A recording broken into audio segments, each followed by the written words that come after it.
Welcome back to Garage Days. You got your boy Howard in the building, the shaman. How everybody feeling today, man? You tap back in. You know what I mean?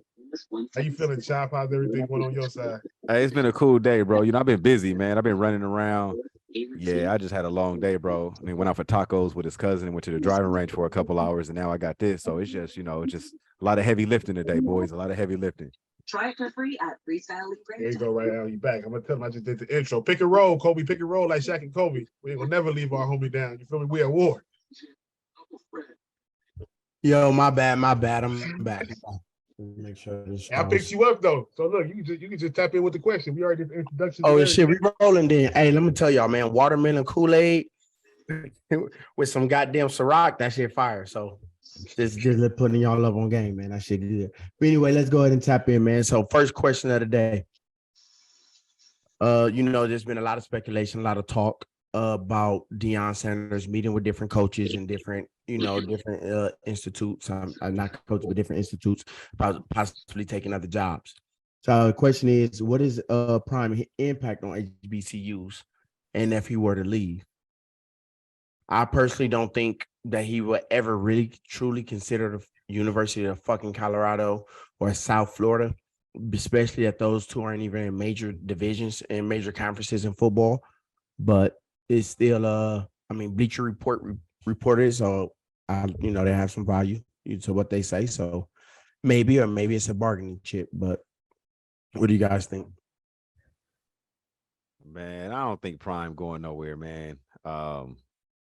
But his impact on it though. When's the last time you heard about HBCU getting number one recruit in the country in any sport?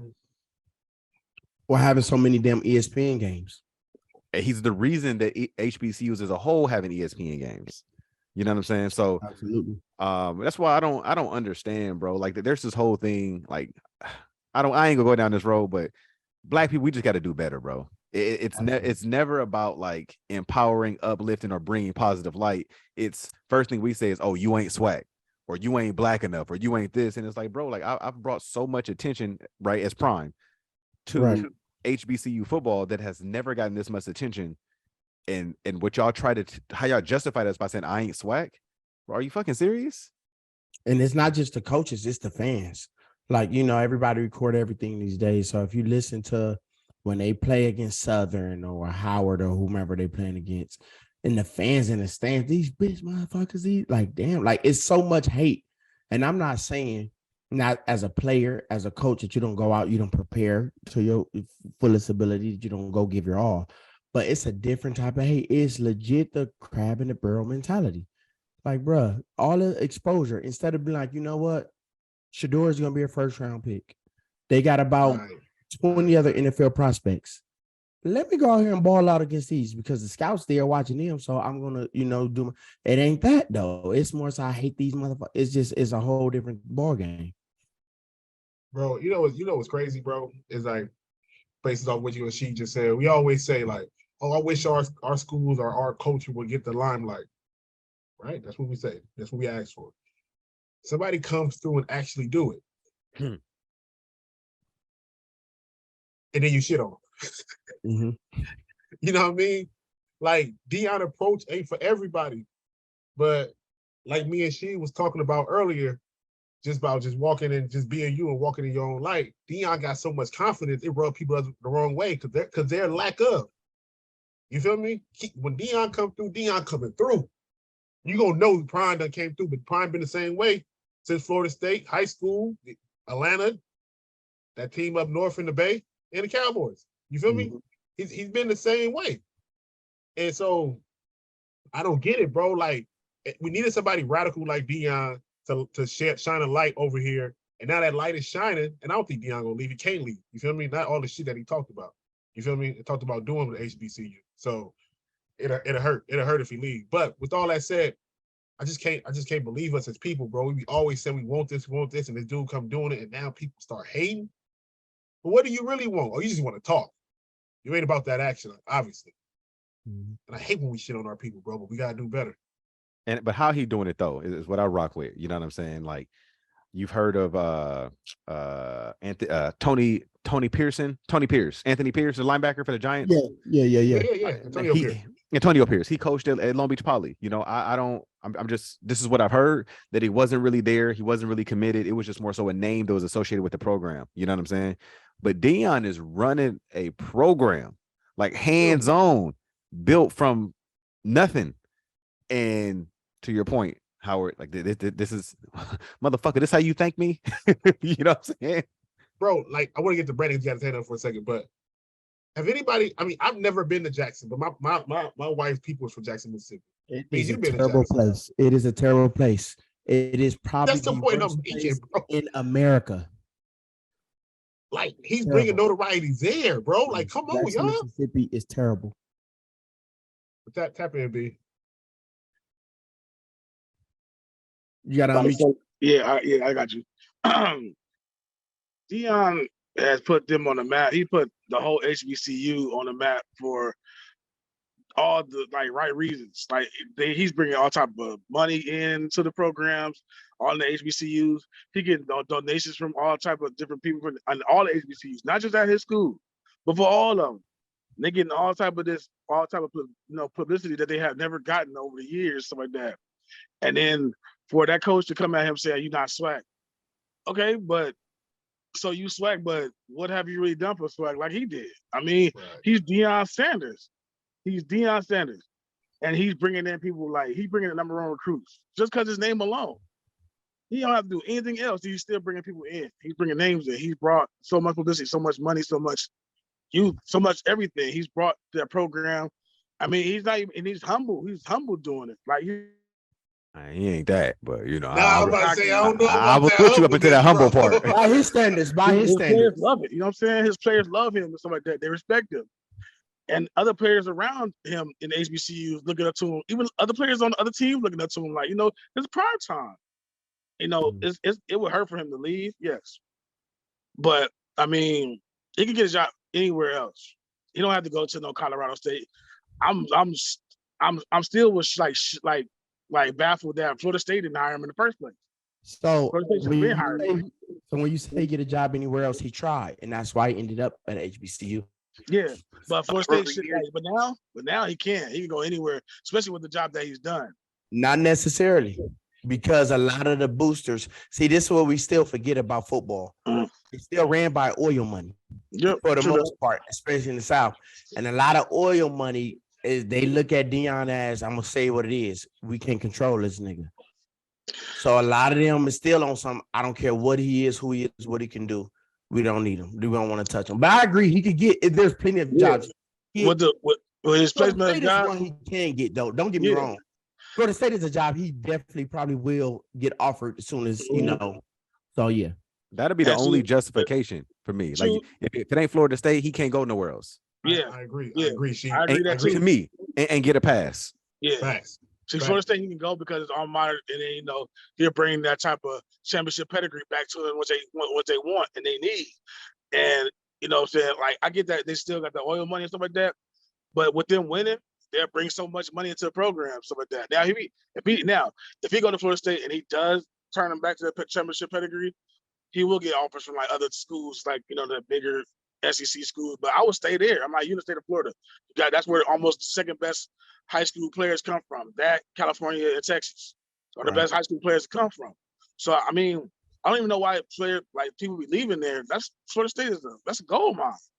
So the She's point, I think like you were saying, like Florida State is the only option. Anything outside of that, it's always like we say, right? Niggas get rich and niggas bounce, right?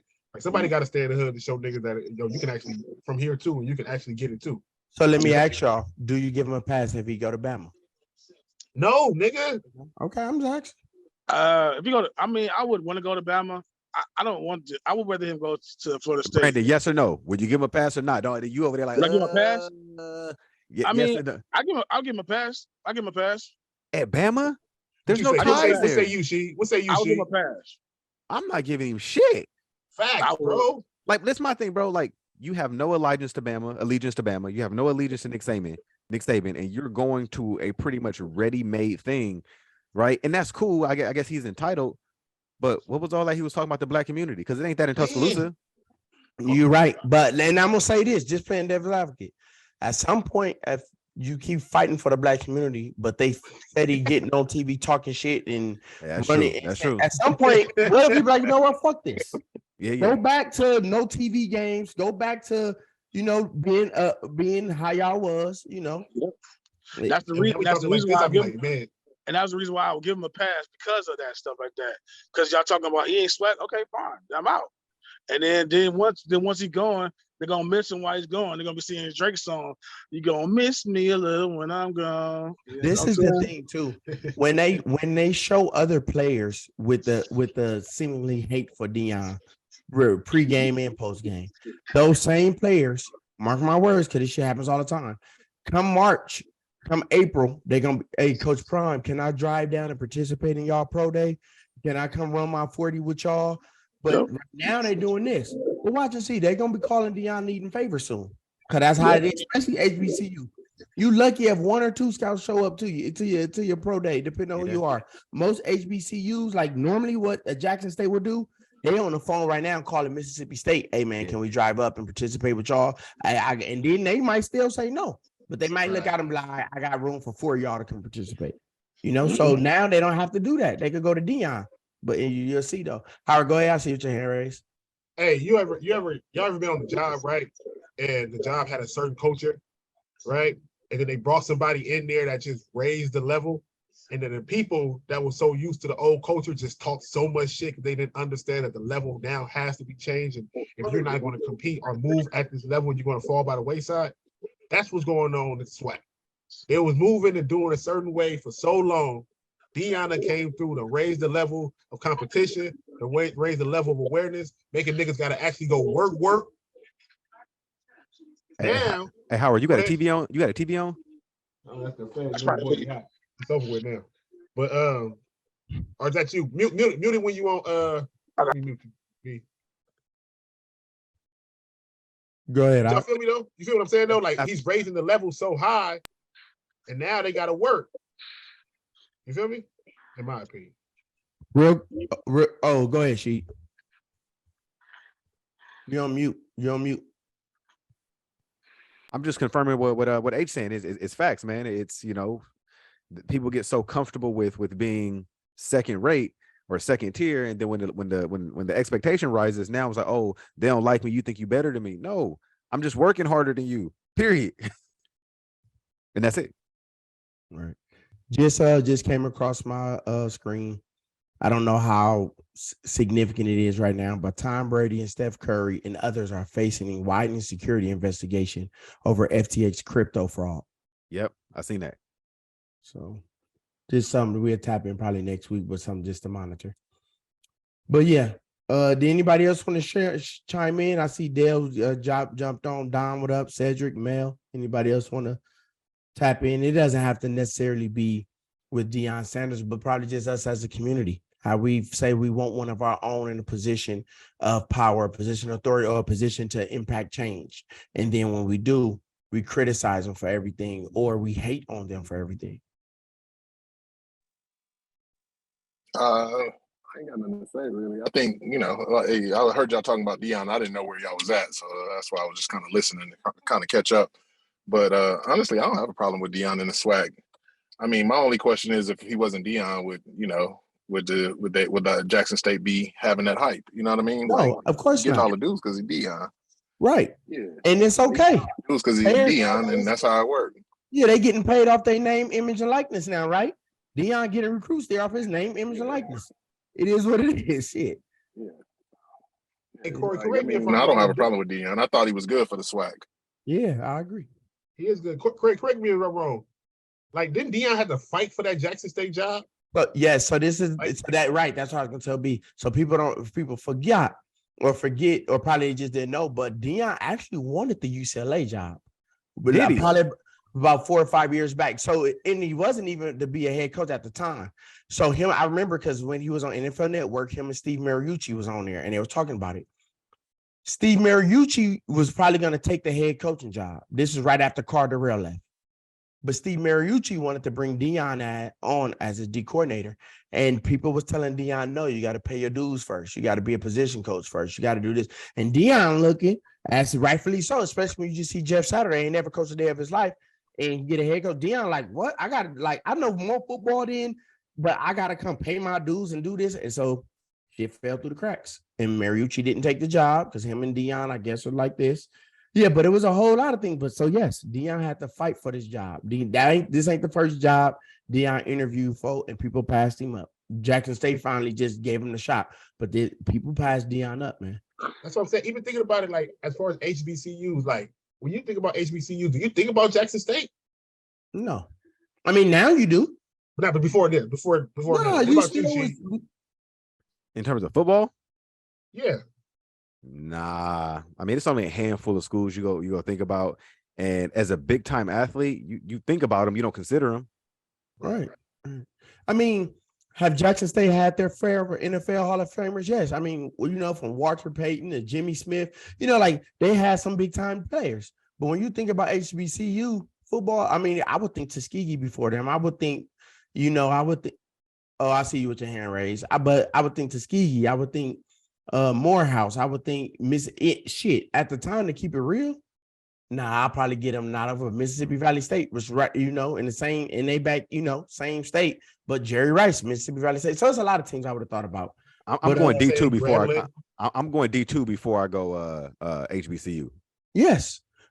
No bullshit. People would hide from HBCU coaches. HBCU, that's what I'm saying. But like, look where that shit came from. That wasn't that. That's what I'm saying, bro. Better yet, Howard, I got a better story for you, bro. Let me explain how HBCUs work.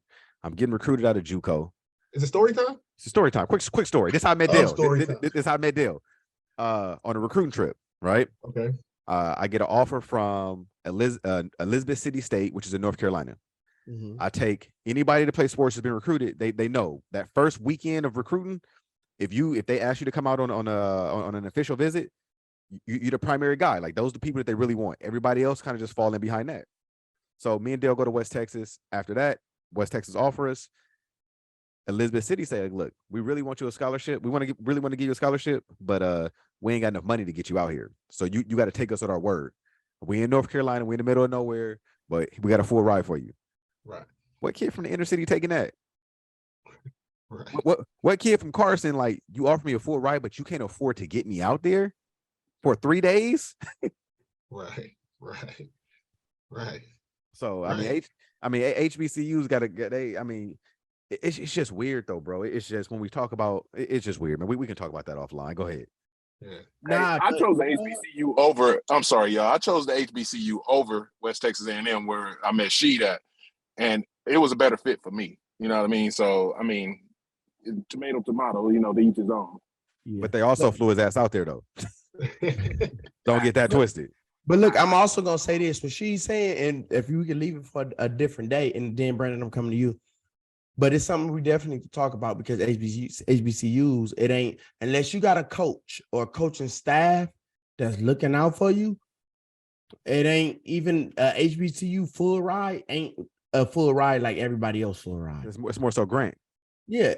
You waiting around and all it, like, it ain't what you think. Yeah. So. You said Capdale? That's Cap. No, it ain't. Dale, what school you go to? Prairie View. What year? I know a few cats from Prairie View.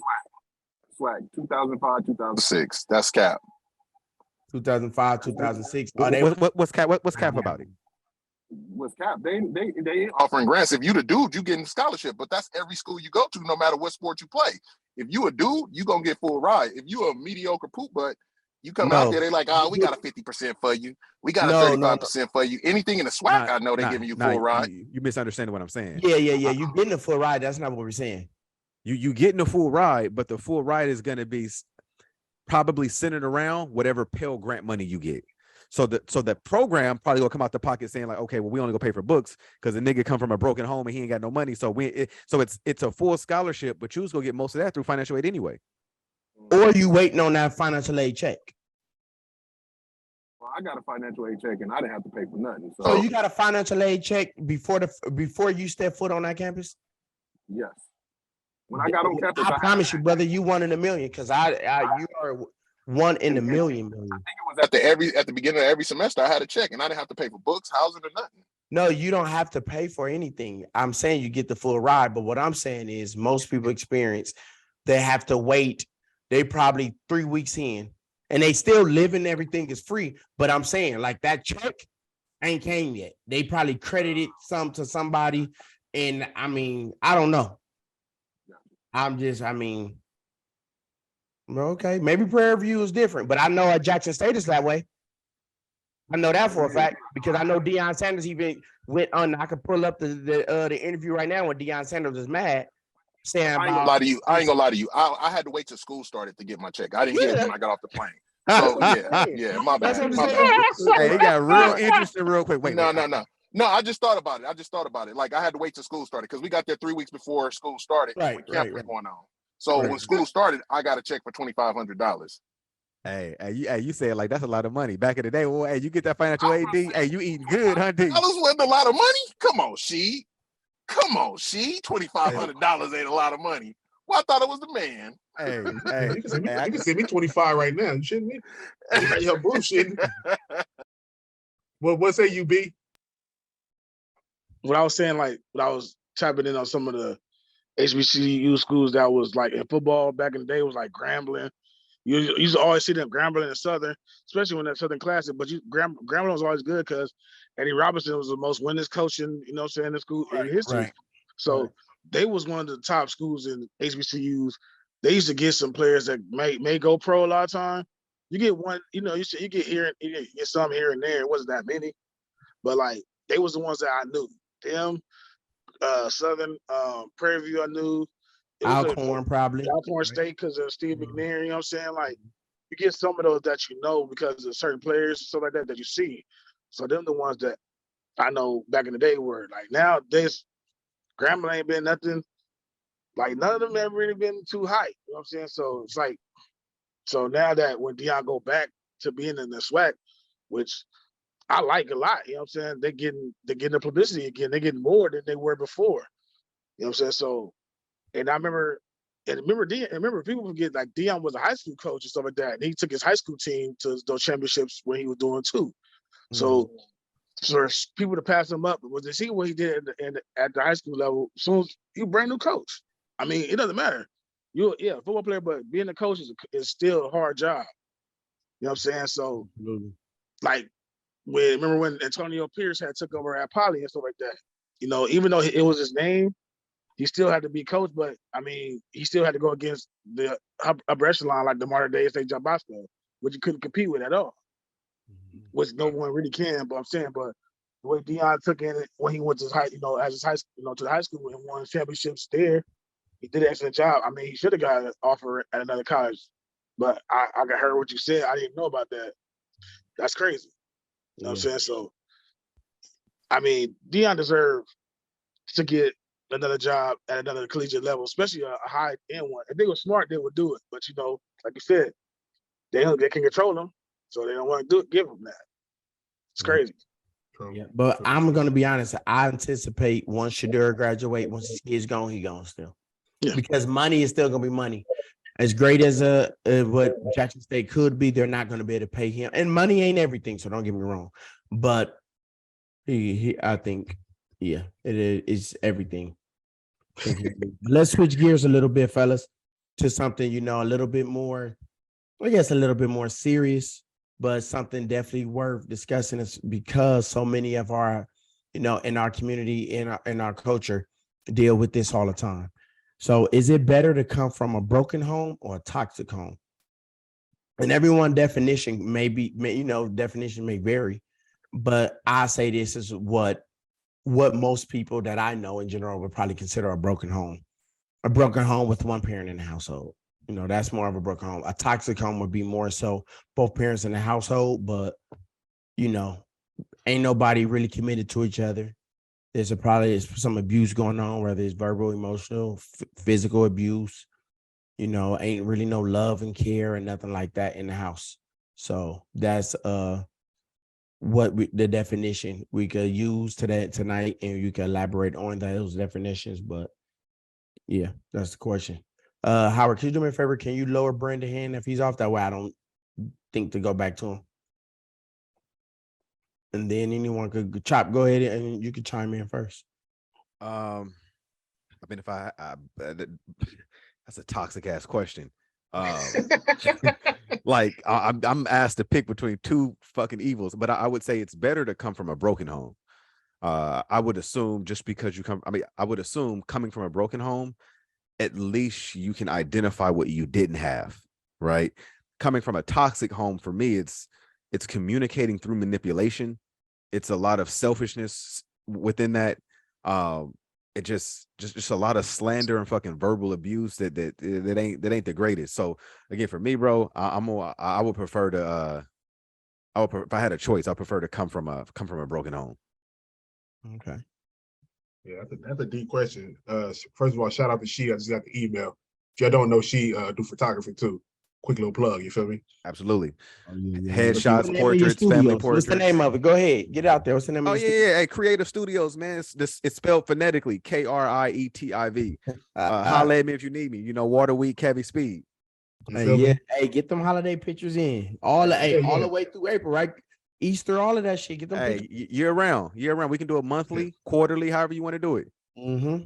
Look, bro, I was raised by hip hop. When niggas used to go present awards, they'd be like, "Yo, album coming out, woo, woo, woo." So before I say what I gotta say, nigga, I was raised by hip hop, nigga. You feel me? So listen, the homie got pictures. Now back to the question. You feel me? Give me a broken home all day. I don't want no toxicity shit. I don't even like that shit in my body. So fuck, I want to deal with toxic energy for it. You feel me? Listen, bro. I done seen some brilliant cats come out of homes where either moms or pops just gave them so much game and so much tutelage and taught them the way of the way. You feel me? And they was able to make through despite. Now I think, you know, the world is, or the way this balance game go, a house with both is the key, in my opinion. But there's always exceptions to the rule. You feel me? And we know exceptions to the rule. You know what I mean? So give me that. Cause I can't, the toxicity, bro, you gotta understand. Like that shit is passed down, right? So once it's passed down, now something has to happen, or you have to meet somebody, or you got to get in a group of people where something has to click for you to start realizing, oh, I'm toxic. Because a lot of people be so toxic, my nigga, they don't even know that they're toxic. Or they know they proud of it. It's like a badge Or they of proud honor of now. it. She talk that talk. She like, talk oh, that talk. I'm toxic. I know it. And I'm like, yo, that ain't shit to brag about. That ain't shit to brag about, my G. So yeah, give me the broken home, bro. Like I done seen people win and come out and just have morals and standards and discipline and all type of cool shit coming from a broken home. You feel me? That toxic shit, that shit is a lot to clear up. My opinion. Say, go ahead. What's up, fellas? What's happening in? What up, So bro? yeah, I'm gonna go with everybody else. Say broken home too, and I forgot which one of y'all said it earlier. I'm over here on the laptop working, but one of y'all said that you know what you missing. You know what I'm saying? So for me, I came from a broken home, but still I got love from both parents. May not have been as much as I wanted, but I still got it from from both. And now I know with my kids what I felt I missed, and I feel like that's an easy fix. If you pick the right one and you're making it work, and I know I need to be there for my kids because I know what I'm missing. But that toxic, I know people who mom never said I loved you, never got a hug, big heavy drugs, seeing their parents abuse, and some of them things I feel like you just can't shake. I mean, or it's a whole lot harder. Like I said, even though I came from broken, I still got love from both ends versus having to deal with something to where I gotta go see a therapist now. You gotta unlearn that shit. Yeah. Yeah. So that's it. Yeah. So let me ask you guys this. Why do you guys think so many in our community stick with the toxic home? Because we all saying this, but that's not the case. It's a lot of men out there and say, I'm still with her because for the kids, or the woman, we together, because for the kids' sake. Like all that. What is that true? Is that cap? Or why, if that's the case, why do you want to put your kid through learning how not to love? See your mom and dad barely touch each other in the house. Just things randomly pop in my head, but go ahead, Chop. You only know what you know, bro. You know what I mean? Like if like Mel like to say, if you was raised by wolves, you're not gonna recognize when a sheep trying to lay up under you. You know what I mean? You think this motherfucker trying to steal from you. You know what I'm saying? So a lot of it is centered around, it's what you know. You know what I mean? Like some of us not very in tune with our feelings, right? So if I say, hey man, that made me feel like this, a nigga that's not in tune, it may make him respond a certain way. A nigga that's in tune might say, hey, I apologize. That wasn't my intention. I was trying to communicate this. but unfortunately, this is how it came out. I apologize. You know what I'm saying? So it's just Right. it's how you was raised, man. It's what you willing to. It's your communication style, bro. So it's I can't believe we talking about this shit because people really like, oh, I'm toxic as fuck, and I love it. And you like, huh? Right. Like it's a characteristic for a resume or some shit. Yeah. So I'm sorry. Go ahead. Bro. I don't lie, bro. I just think like you have to have a certain level of love for yourself. I think a lot of that shit is lost in our community too, right? So if you have a certain level of love for yourself, you got certain shit that you just won't allow a motherfucker to break. I don't care who it is, right? So if you move it in that capacity, spouse, kids, it don't matter who it is, you breaking shit that I just don't get with. So I gotta kind of like remove myself from that. But if you don't love yourself, or if you ain't putting yourself on a higher pedestal and you putting everybody in front of you, or whatever case may be, kind of lose that. So you start taking on more shit that you know is kind of like wearing thin on you. And then since you don't necessarily have the quote unquote wherewithal to push yourself out of it, like she said, you want to attach to something because you want to feel good in the midst of the bullshit. So then it becomes, yeah, I'm toxic. And then you attach yourself to that, and then, you know, like we always say, words is can be blessings or curses. You become toxic. You keep saying the shit all day, that shit just becomes a hole and a bigger hole you gotta dig yourself out of. So love yourself, set some standards, and if anybody start breaking them standards, start having a conversation with them, like the real conversations. But we ain't willing to do that shit, bro. Yeah. And Brandon, is this a new hand or is this one? How do you? It's a new hand. Go ahead, Brandon. It's a new hand.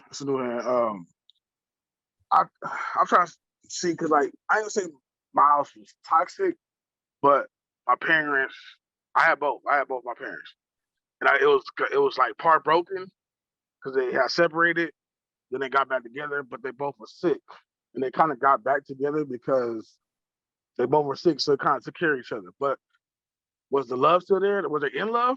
No. They love each other? Yes. So like the kind of home that I came from, I can't really say it's toxic because there wasn't no abuse in it, stuff like that. You know what I mean? But like they had their times where they were good together, but then they had their times where they're bad together. You know what I'm saying? So it's like, but me personally, I rather, but if it was toxic, I'd rather come from a broken home, period. You know what I'm saying? Like that. But like were you saying how they stick together because they were there for the kids? They actually stuck together and got along enough to where they helped us raise this stuff to be like that, because it was just me and my brothers, you know what I'm saying? So they actually got along like that. So sometimes it happens where they can't get along, they stay in it just because they both were sick, so they both would take care of each other, so like that. So that's how it was with them. So like not everybody just stay in there and then just like they have no love for each other, because they still have love for each other because they did stuff for birthdays and this and that, but then they had their days where they were still kind of, you know, messed up, like, you know, but it's just like that, you know what I'm saying? So right. It all depends on what kind of parents you have that stick it out, that stay there for the kids. All right, so let me ask you guys this. So I'm sorry to cut you off, brother, but let me ask you guys this then. Do you think you could afford not to be in the I mean, and I'm saying in general, not speaking to anyone, but can you financially afford not to stick in a toxic relationship? Meaning, right, you've been with somebody for so long, financial plan, the bills, everything, y'all got a nice rhythm going, but that shit is toxic. But minimum wage, I'm looking right now, minimum wage in California is $15 an hour, right? The average, and I typed in zip code, so 90222, Compton. The average rent right now in Compton is $1,600. If you make $15 an hour, that means you pulling in, what is that, about $2,400 a month before taxes, before Medicare, whatever come out. So let's say you probably only bring it home $2,000 and you paying $1,600 just for rent. Not most people got car notes. Most people got phone bill, your kid, gas, food. Can you afford to walk away from being in that toxic situation financially? Y'all know that old song, "It's cheaper to keep her." That's where it came from. Yeah, a lot of people can't be, and then most men, if you look at statistics, we make less than, you know, the woman in our community. You know what I'm saying? So that's another thing too. A lot of people, you know, I'm speaking for men, they can't afford to do that. Most of the people I know, you know, It's like once you So got used to that, does that make you complacent in your relationship There because she you're scared to go go. out There there she and hustle to get some more money go. to not have yourself in that toxic environment? Because let me tell you something, I will live in a shelter. I will build me a fort in a tree In a before tree. I ever be in a toxic situation just because I feel like I can't outgrow the environment that I'm in. I feel like that gives a lot of people an excuse to be complacent. And that's toxic within itself. that's true. You're scared to grow.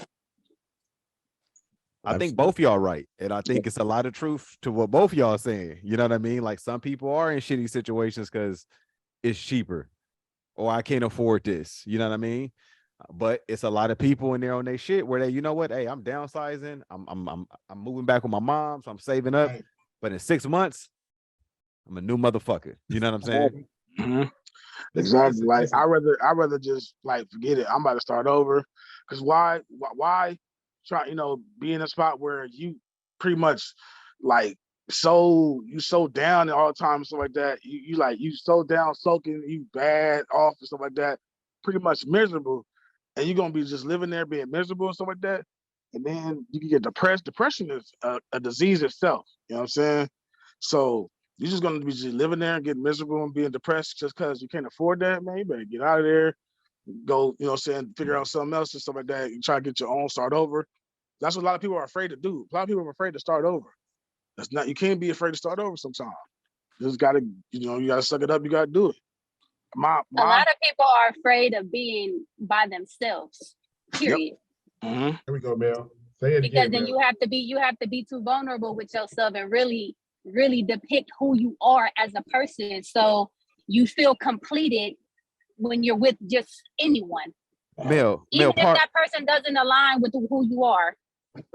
Hey, Mel, pardon my privilege. But motherfuckers really do that. Motherfuckers really afraid to be by themselves. That shit is Let me tell crazy you, to me. I was one of them motherfuckers. I'm gonna tell you, and I'm speaking from experience. Like, I was married to someone that absolutely did not align with who I was, but because I was so complacent and so afraid to feel like I couldn't make it without someone, that when he went to prison, and I'm not gonna say God did that, but he did something. Because when he went to prison and I was by myself, and it forced me to realize that I didn't need this motherfucker after all. Like, what the fuck was I thinking? That day that I stopped settling for less. Okay. So it's like when you learn to be by yourself, do things for yourself, tap in with really who you are as an individual, because before you can be with someone and complete someone else, you have to be an individual first. Yeah. You have to know who you are. What are your characteristics? What are your morals? What are your ethics? What do you believe in? You know what I'm saying? So if you don't even know that your goddamn self, how can you fulfill or complete somebody else? Hello.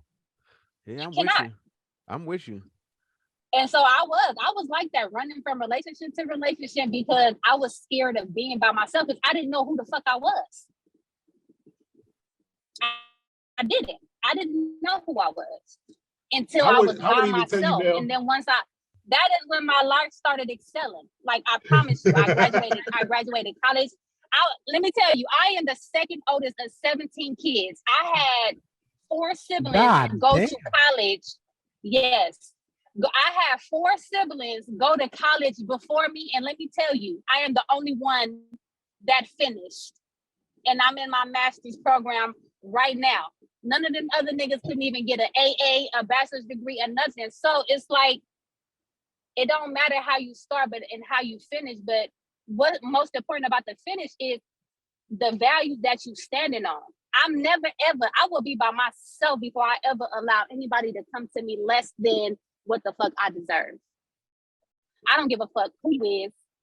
At any given moment where your values don't align with mine, goodbye. Yeah. Do you got a bonnet on right now? I do not. I just got off work. Oh, okay. I'm just asking because you got your camera off, and I just imagine so much body language right now. Hey, them hands going hard. Them hands is on right now. So I'm like, why you got the camera off? Let me see. But okay. Go ahead, Howard. Oh, but it's the truth though. People are scared to be by themselves, man. Tap in with yourself. That's all I'm gonna recommend. Tap in with yourself. Real shit. Mel's like a Manny Pacquiao. Like when he shoot the combo, she be quiet, and then when it's combination time, he'd be like, "Nigga, I'm coming," and he'd be like, "There go Mel. That's the big welcome dog we've back. been missing. Welcome back. That's the big dog we've been missing. We've been asking for. You feel me? But I will almost argue, bro. You never forget who you are. You forget, or you never not know yourself. You just forgot. Like niggas don't always be in relationships. Niggas ain't always been, tied or attached to a person or to an ideology or to your kids or anything. We were once kids, teenagers, where niggas was free and was by themselves a whole lot. You feel me? Thanks. And I just think we done forgot how to do that. So to Chop was like, yo, people are like that. Yeah, bro, because you get so used to moving in a certain way, you done forgot how to sit still and be with yourself. But the beauty in sitting still and being with yourself, you start tapping into that old shit. When I was sick last week, bro, I watched that USC Texas game, the best college football game of all time. It just felt like a fucking 17-year-old Howard just chilling out, watching the game. So that person is always there. You got to allow the noise and the bullshit and all the attachments to kind of die down, and then you can get back to that person. You got to silence it. Feel me? Hey, real quick. Real quick. Weekly Hove bar, man. You know how Hove got a line for everything. Yeah, you do. B.I. said, Hove, remind yourself, nobody built like you. You design yourself. Sometimes you gotta remind yourself. You gotta take a step back. Take a step back from the bullshit. Take a step back. But I was, this is my second marriage, bro. And if I didn't get out of that shit, I would have never gotten into this. You dig what I'm saying? Like it's only a certain amount of shit you would take, to Mel's point, to you just be like, nah, listen, bro, this ain't working. And you got to get out of that shit. Like in order for like the light to shine, you got to get out the dark. You can't just keep walking underneath that cloud. Facts. Yep. Dell, I know you had your hand raised. You lowered it, but you good or what? I just was curious, like, and this is just my perception of it. I could be 100% wrong. Let me throw the disclaimer out there. I feel like it's more women that kind of get complacent in relationships and get stuck dependent on somebody.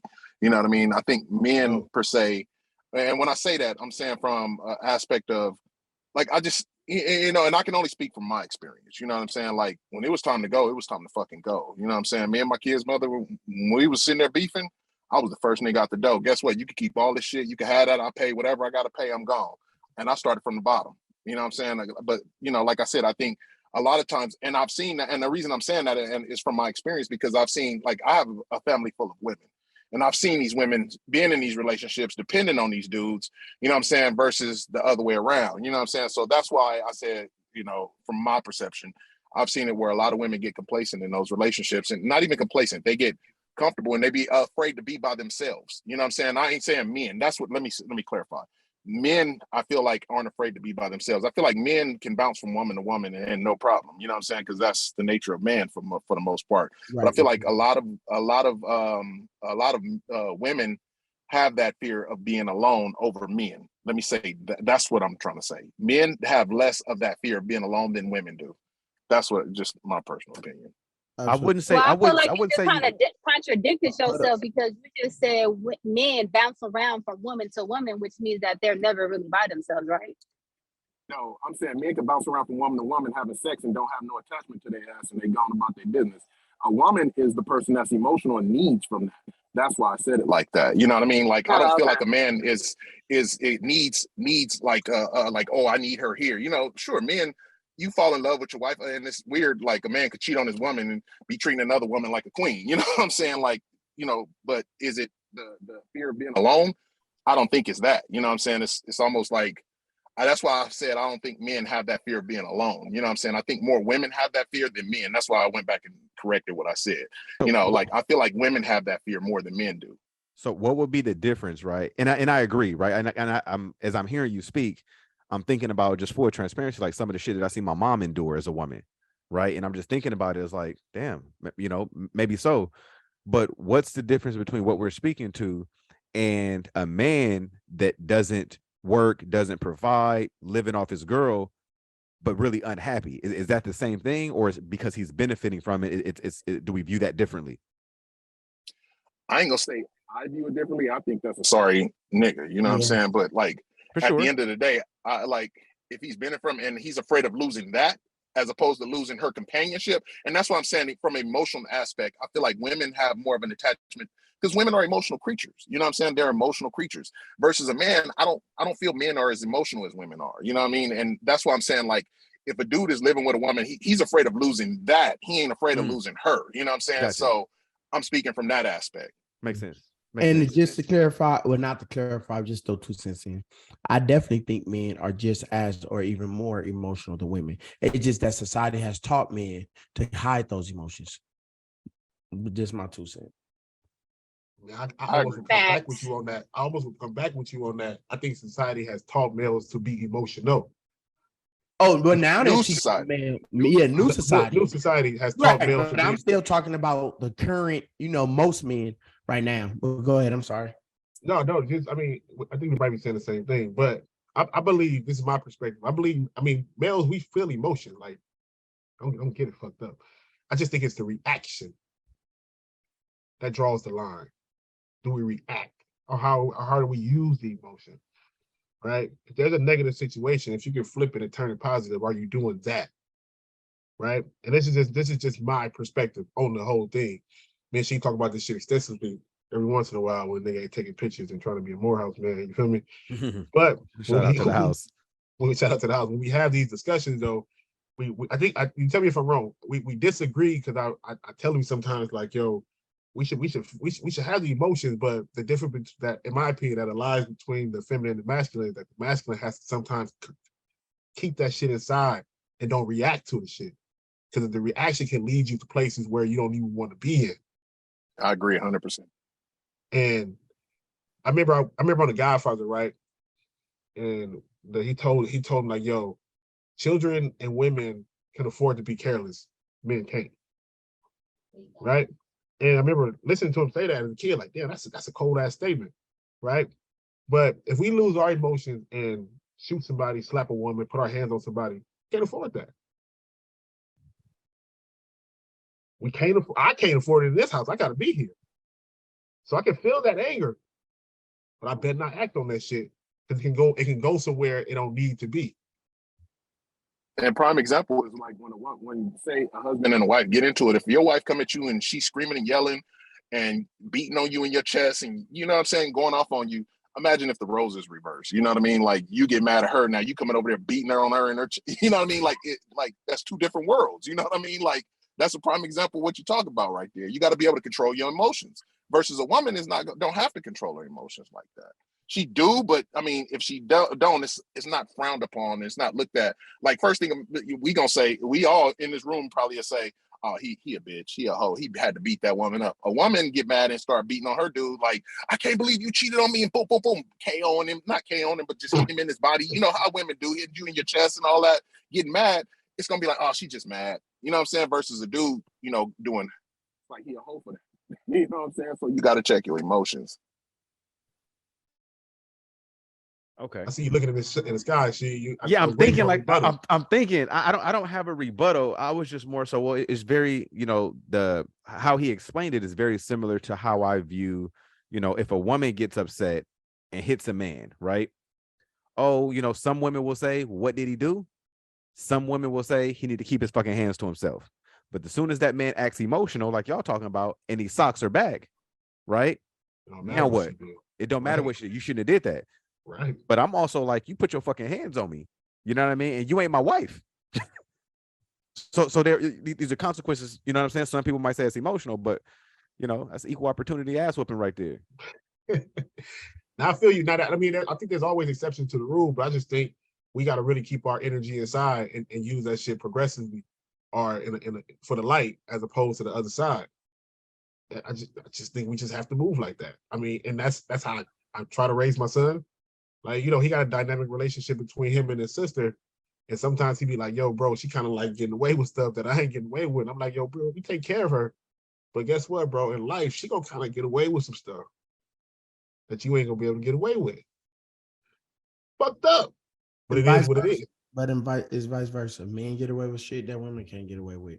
Yeah. Right? I could go out there, fuck 10 bitches in one night and get away with it. Ain't nobody gonna say. I mean, I'm just saying, like, in general, Husband like, oh, that nigga just being the man, he doing what he do. If a woman go out and do it, she gonna be every hoe, every tramp in the world, in the book. Hey, but being wolf, that's a natural order of things, though. Let me stop. I don't want to start no shit. Let me stop playing. Let me tell y'all something. I be trying to hold it in until I see Mel in person, because I feel like these conversations need to happen in person. So I'll be trying to hold ask it that in. question because I want to try to bring it out of him until we got out of here. You feel me? Yeah, but probably is. He started stuttering. Yeah, it probably is. But we probably won't get to the last question today, or the last topic today. We really ran out of time anyway. And also one of the fellas that, one of our hosts, Tay, he not in right now. Shout out to him and the entire Island clan. But we would definitely want him to tap in with a lot of gems for us today. So we shelved the last topic for next week. So please tune in. But what is going to be, that segment is just more so about being an entrepreneur, building business credit, different things like that. What credit cards can you get right off the rip when you start your business that don't ask for your personal social security number? One that I know of off the top of my head is like a Sam's Club, also Staples Business Advantage, like all of those you could just go get right now with just your EIN number. They won't ask you for nothing. Costco myself. Yeah, so it's some things, but it's some other gems that that we want to kind of share with you guys, and this also just give us more time to research some more things to be able to tap in with our following. Hey, Beans, I got a couple questions for you before you go, bro. Yep. All right, no explanation, just answer the question, yes or no, or just give me a name. Is that cool? I'm fine with it. Okay. Is Devontae Evans? Is his numbers more reflective? Devontae Adams, my bad. Is if Devontae Adams was his numbers with Green Bay more about him and his skill set, or more about Rodgers? More about him and his skill set. Okay.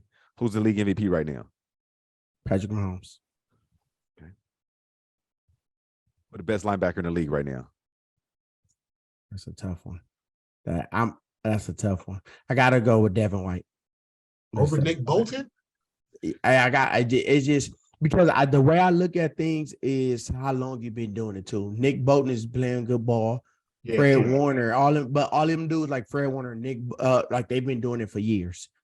Okay. I don't like crowning people lightning in the bottle, even though I know for a fact Nick Bolton ain't that. I'm a linebacker, I see it, but I just want to see him to continue to do it. That's all. Okay, who the best corner in the game right now? Whew. Best corner, let me tell you, man. That's a tough one. I'll go ahead and go. Actually, I just like Patrick Surtain Jr. I know he ain't the best, but if I had to build a corner in the laboratory, I'd probably build him. Okay. Last two questions. Who's the best offensive tackle in the league right now? Oh, Trent Williams will be in probably until he retire. I know he hurt. Is he hurt right now? I don't know. Nah, he's not 100%. He playing. Oh yeah, but Big Trent. Yeah. Okay. I'll say Big Tristan out of Tampa, but I don't think you can go. I don't think probably can't go wrong. Yeah, but and then last question, bro. Shit, man. What's going really great in your world right now? The catering stuff is really doing good right now. Got a total of 21 turkeys. That's why I've been Brian. Yeah, so I've been on that shit. So I gotta have all those ready, and some of them just 21 turkeys, but then 3 of them also family meals. So family is like 10, 8, 12, and I think 7. So I'm making there's dressing, there's greens, yams. I'm making everything for them. So hey, bro, shout out to you, bro. Good shit. Shout out to you, bro. I gotta cut it, fellas. My client's just pulling up. All right, tell me one thing you're thankful for you out here. One thing I'm thankful for, bro. Thanksgiving coming up. Being able to sit with myself. Okay. Talk that talk. Yeah, what about you, Corey?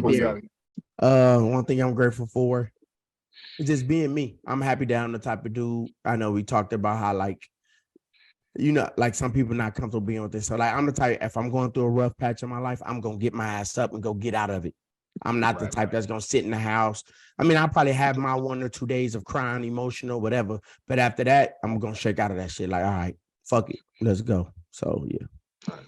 Beautiful fellas. Beautiful fellas. What about you, bro? I'm thankful. I'm just thankful for life right now, man. Life is good. I'm thankful for how my perspectives change, and I'm, just thankful for constant growth and elevation. That's my shit right now. If you're not growing, you're dying. That's what they say, bro. Hey man, I just want to grow into the flower I'm supposed to be. You feel me? Man, well, peace and love, y'all. I got to get situated, man. I'll see y'all. Thanks for coming out. We see you on there, B. We got about 10 minutes. What time you got there, Corey? All I'm gonna say is I'm thankful for my kids, thankful for another year of living, because B-Day just was yesterday. Yeah. So, thankful for my kids, my wife, you know what I'm saying? Thankful for love, health, and strength, you know what I mean? Real shit. So I'm, thankful for a roof over my head, for clothes on my back, for food on my table. Thankful for the little stuff, you know what I'm saying? That's what matters most in life. Yep. That was the stuff that we take for granted, the little stuff. Yep. And I one more thing too. I was trying to get to the best tackle in the league. You said Trent. Nick Bosa is a defensive end. He's not a linebacker. So no, he said Nick Bolton. Nick Bolton. Oh, Nick Bolton. 32 for the Chiefs. Yeah, he break all time. He's the best linebacker. Nah. I don't think he's the best linebacker. I agree with Devin White, Fred Warner, and Rolando McClain still that dude too. The Bears may have traded him, but Roquan Smith. I mean, yeah. I said Rolando McClain. Roquan Smith is real. Yeah, and Devin Bush from Pittsburgh. That dude's sick too. Yeah, he can ball. So corner. I agree with you. I say Patrick Surtain in a second. Yeah, I agree on that. Yeah. Well, shit, man. We appreciate everybody. Next week. I know we're not always the best at getting our topics out, but we're really pushing for it. If you're on social media, please hold us accountable, right? Iron sharpens iron. Say, hey, fellas, where the topics at? Go ahead and hit us up on there so we get them out as soon as possible. The goal is to get them out early Tuesday morning. It'll probably be better if we get it out Monday evening, but we know we wake up Tuesday morning, breaking news, and we something else to talk about. So we just try to get it out Tuesday by Howard, 10 a.m. We try to get it out by 10 a.m. y'all time. I'm in Arizona right now, but 10 a.m. y'all time. But Saturday, bro, I'm gonna try to put a garage days like watch party for that Ohio State Michigan at 9 in. You feel me? So if anybody free. Yeah. And it may be a boring game too, y'all. Just FYI. Yeah. I hope Blake Corum is playing to be 100. I know he's not gonna be 100, but I want Michigan to win. I don't like Ohio State. I like Blake Corum, but I'm a USC fan, so I'm kind of disgusted that they number 6 right now in the poll. I'm thinking it's gonna change. They got LSU ranked number 5, even though LSU have 2 losses, but it's gonna change because LSU they still got to play Georgia. I'm gonna tell you, USC in the driver's seat. USC just can't lose, and they'll be in the playoffs. Can't lose Notre Dame next week. Everybody else. Michigan, Ohio State gonna cancel each other out. LSU, there's no way how they're gonna beat Georgia in the conference championship. Nah, you really just ain't that good. USC continue to win. USC guy. Who y'all Heisman favorite right now? Man, let me tell you, college football, man. There's no one player that sticks out to me. Man, on mama, I don't know. I really don't know. I really I was riding heavy with the boy from Tennessee, the quarterback, but shit, he done fell off. Yep. I really like I can't think of his name, the quarterback for UCLA. DTR. Yeah, he ain't winning. I really like DTR, how hard he play. Yeah. But shit, I mean, Caleb just might win it. Yeah, he might win. I think you guys though. I think it's in between Caleb and CJ Stroud. Them the 2. And probably, and that's what I'm saying. It's a shitty year. I'm like, college football is not a great year for college football. But this is what I will say. This year they didn't do it. Next year, if they were to, early in the season, Deion got to go schedule. And I know it's hard to say this, but if Jackson State plays a Wisconsin, even you don't got to play a top 10. I mean, a top tier, big time school. It's about like Wisconsin. Yep. You play somebody that would get you on that channel 7. And let Shadir throw 3 touchdowns. Shadir won the Heisman. This is the type of year Shadir would have won it. It just, even though they playing on ESPN, they not playing on national TV still. Yeah. But if they had a game against a fucking Notre Dame or some shit, like a team, like he'll win Heisman, bro. Yeah. Notre Dame is a perfect team. Well, it is. Schedule. they're not playing no Power 5 competition. I mean, I hate to say it, but I mean the Right. SWAC ain't giving you the top. You know what I'm Yeah. saying? You're not getting those top dudes in the SWAC like that. So I mean, Right. But that's why I say really all it takes is one game though. They schedule one game just because people we remember what we saw most recent. So if we see Shadir on TV on Channel Set playing on ABC at 1:00 on a Saturday, or even prime time, a 5:00 game against a Notre Dame, because Notre Dame gonna always be on prime time when they play. Yep. And he just so happened to throw 3 touchdowns or rush for 1, even though the rest of their games ain't gonna be on TV. And his numbers look up, people gonna always that the replay is gonna be of what he did to Notre Dame. I think Caleb got to win the Heisman this year. That dude he's ridiculous, dude. He was ridiculous at Oklahoma. He's ridiculous at SC. The kid is talented. Dude is cold. And he only a sophomore, true sophomore. So he got to play another year. It's crazy. So, but it's gonna be exciting the rest to see what they do later on. But all right, y'all, man. Good show. Great show. Let y'all. All right, see everybody next week, man. Y'all have a good one. Happy Thanksgiving to y'all and your family. Happy Thanksgiving to y'all too. All right. All right.